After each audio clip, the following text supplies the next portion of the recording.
¿Qué balance podemos hacer de esta reforma educativa a 4 años de su promulgación y también a un año de que termine el actual gobierno y que posiblemente esta reforma pues vaya a quedar en el olvido, doctor, en caso de ganar otras coaliciones que no sean precisamente el PRI? Yo creo que los datos de la prueba Planea nos permiten remitirnos a información dura. En 4 años no ha habido mejora alguna y el rasgo principal que arrojan todas las evaluaciones que se han hecho a la educación básica en México es que el predictor principal de desempeño educativo es el nivel socioeconómico, es decir, los estudiantes más pobres, los niños y jóvenes más pobres del país, tienen las peores condiciones educativas y tienen las peores condiciones para recibir educación. A pesar de que este resultado está mostrado a nivel mundial, esta correlación entre nivel socioeconómico y nivel educativo, desde los años 60 del siglo XX, el Instituto Nacional de Evaluación Educativa y la Secretaría de Educación Pública se concentraron durante 4 años en decirnos que el problema educativo del país no era la desigualdad ni la pobreza, sino que eran los maestros y las maestras mexicanas. Hicieron una reforma administrativa, como dijeron ustedes bien hace un momento, que ha tenido repercusiones muy grandes en términos de una derogación, digamos, del magisterio frente a la sociedad, un desprestigio generalizado, una crítica injusta al conjunto del magisterio, como si todos se pudieran comportar como los malos elementos que pudieran encontrarse allí, y con eso se ha pretendido justificar una medición mal hecha por parte del Instituto Nacional de Evaluación Educativa en evaluaciones a los maestros, que se ve que ha sido muy poco efectiva y no ha tenido ningún impacto en el mejoramiento de la calidad educativa. Pues no. Doctor, el secretario de Educación, Otto Granados, ha hecho una férrea defensa de la reforma educativa. Digamos que ese es su labor, ¿verdad? Y menciona en su artículo de Milenio algunos datos, por ejemplo, que gracias a esta modificación constitucional se están modernizando 33,000 planteles y que el 64% de los padres de familia están de acuerdo con esta reforma.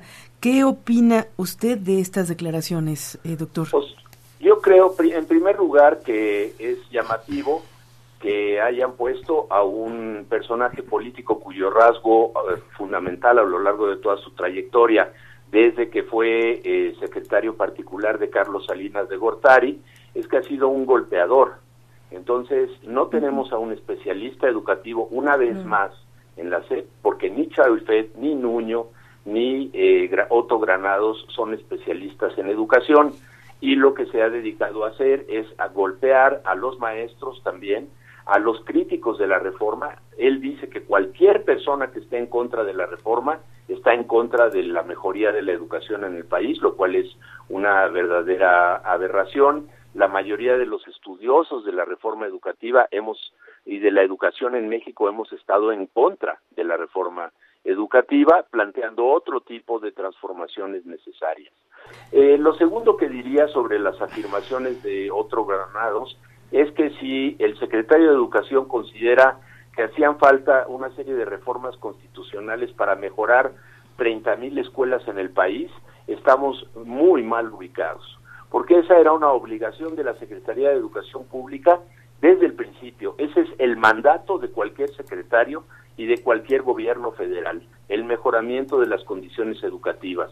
No se necesitaba transformar las leyes de México, la Constitución y otras leyes en materia laboral para mejorar las escuelas en términos de infraestructura. Y mi tercer comentario es, no estoy seguro de dónde saque los datos el secretario sobre la percepción de la opinión pública respecto a la reforma y de que esta reforma es buena. Pero en todo caso lo que veríamos allí es que han dedicado más presupuesto a una campaña publicitaria sobre la reforma que a preparar maestros en nuestro país. Y eso es una verdadera tragedia. que el que la Secretaría de Educación Pública dedique más dinero a publicitar la reforma que hicieron Nuño y ahora defiende Otto Granados, en lugar de utilizar esos recursos para mejorar las condiciones de los niños y jóvenes más pobres del país, para mejorar las condiciones de enseñanza de los maestros, para mejorar la infraestructura y sobre todo para preparar profesores. La obtención de mejores profesores es dándoles una resignificación de su profesión, un reconocimiento a su trabajo y una preparación permanente para una mejora permanente de su actividad docente. Entonces me parece que es una verdadera tristeza que un secretario de Educación esté dedicado a hacer campaña política, a atacar candidatos a la presidencia de la República en lugar de administrar la educación. ¿Qué es lo que supuestamente nos están vendiendo con esta reforma educativa? ¿Qué es lo que busca? Porque bueno, ya este año se supone que les dieron libros de este modelo educativo para que haya una capacitación, lo cual se ha dicho que es obligatoria para los maestros, pero bueno, finalmente, en teoría, ¿qué es lo que buscan ellos? Bueno, primero aclarar que siempre ha habido libros obligatorios para estudiantes y para maestros desde hace décadas en nuestro país. Esto no es una innovación. También recordar algo que todos sabemos, que iniciaron la reforma educativa con una reforma laboral. Cuando se criticó que la reforma educativa no tenía contenidos, salieron con una supuesto nuevo modelo educativo, un nuevo modelo educativo que, como también se demostró, solo repetía cosas que se habían hecho antes, incluso cosas que ya estaban puestas en práctica, como la idea de que el estudiante está en el centro del aprendizaje y otras que desde los años 70 o 60 del siglo XX ya estaban en práctica en distintos espacios educativos de México.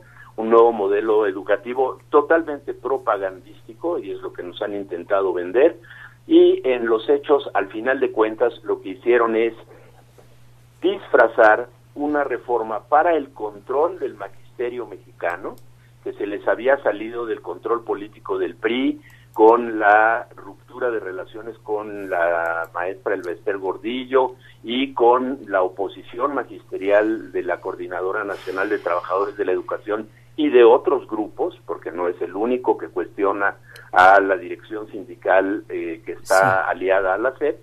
Y entonces ese proyecto político de control laboral del magisterio lo presentaron como si fuera una reforma educativa. No tenía más fin que controlar a los maestros. Y creo que si hacemos un poco de futurismo, lo que vamos a ver es que la reforma está acabada. Desde hace año y medio se dejó de aplicar, no han entrado en vigor los nuevos programas, el nuevo modelo, está todo en veremos, y casi podría asegurar que no habrá un solo candidato, ni siquiera el del PRI, que vaya a hacer una defensa a ultranza y que vaya a poner en práctica de manera sistemática la reforma educativa. Hoy sale el candidato priista, no digo el nombre para que nadie más se acuerde de él, porque parece que nadie sabe ni cómo se llama, ¿no? Señalando que los salarios de los profesores de educación básica son muy bajos y que no se les paga como se debiera. En un acto de campaña lo hizo el día de ayer, y digo, ¿por qué lo vienen a decir hasta este momento? Él ha sido parte del gobierno de Enrique Peña Nieto, lo podían haber planteado desde antes y podían haber empezado por ahí. Bueno, como si fuera una gran noticia eso. Bueno, pues sí, pues gracias. Sí, ¿no? Eso también nos dicen como una gran noticia, que se han dado cuenta que la pobreza y la desigualdad son el peor problema que hay en la educación. Eso ya lo sabíamos, no hacía falta ni siquiera una nueva Secretaría de Educación Pública para que nos dijera eso.